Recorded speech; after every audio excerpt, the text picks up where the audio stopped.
Israeli সেনাদের ওপর Hamas যোদ্ধাদের হামলার এই ভিডিও প্রকাশ করা হয়েছে গত শুক্রবার। ৭ মাসেরও বেশি সময় ধরে গাজা উপত্যকায় তেল আবিব আগ্রাসন চালালেও ফিলিস্তিনি স্বাধীনতাকামী গোষ্ঠীটি যে পুরোপুরি দমে যায়নি, ভিডিওটি দিচ্ছে তারই প্রমাণ। রাফায়ও হামাসের শক্ত প্রতিরোধের মুখে পড়তে হচ্ছে ইসরায়েলিদের, অথচ হামাস নির্মূলের অজুহাত দেখিয়েই গাজা জুড়ে তাণ্ডব চালিয়ে আসছে তারা। হাজার হাজার টন বোমা আর ইহুদি সেনাদের স্থল অভিযানে এখন ধ্বংসের স্তূপ গোটা উপত্যকা। হামাস সদস্যরা লুকিয়ে আছে এই দাবিতে হামলা চালানো হয়েছে বেসামরিকদের ঘরবাড়ি, মসজিদ, এমনকি হাসপাতালেও। একের পর এক টানেল ধ্বংসের ভিডিও ফুটেজও প্রকাশ করেছে ইসরায়েলের সামরিক বাহিনী। তেল আবিবের নির্বিচার হামলায় এখন পর্যন্ত প্রাণ হারিয়েছে ৩৫,০০০-এর বেশি ফিলিস্তিনি। এর মধ্যে হামাস সদস্য কতজন?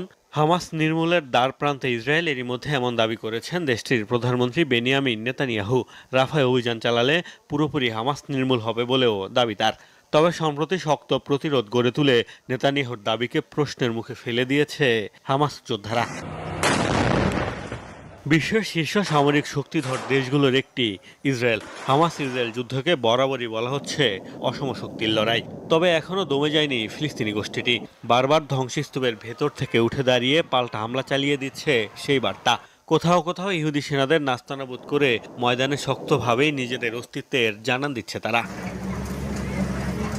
হামাসের দাবি, এখন পর্যন্ত তাদের সক্ষমতার ২০% ধ্বংস করতে পারেনি ইসরায়েল। রাফায় অভিযান চালিয়ে হামাসকে দমানো যাবে না। তেল আবিবের সবচেয়ে ঘনিষ্ঠ মিত্র খোদ যুক্তরাষ্ট্রই দিয়েছে এমন সতর্কবার্তা।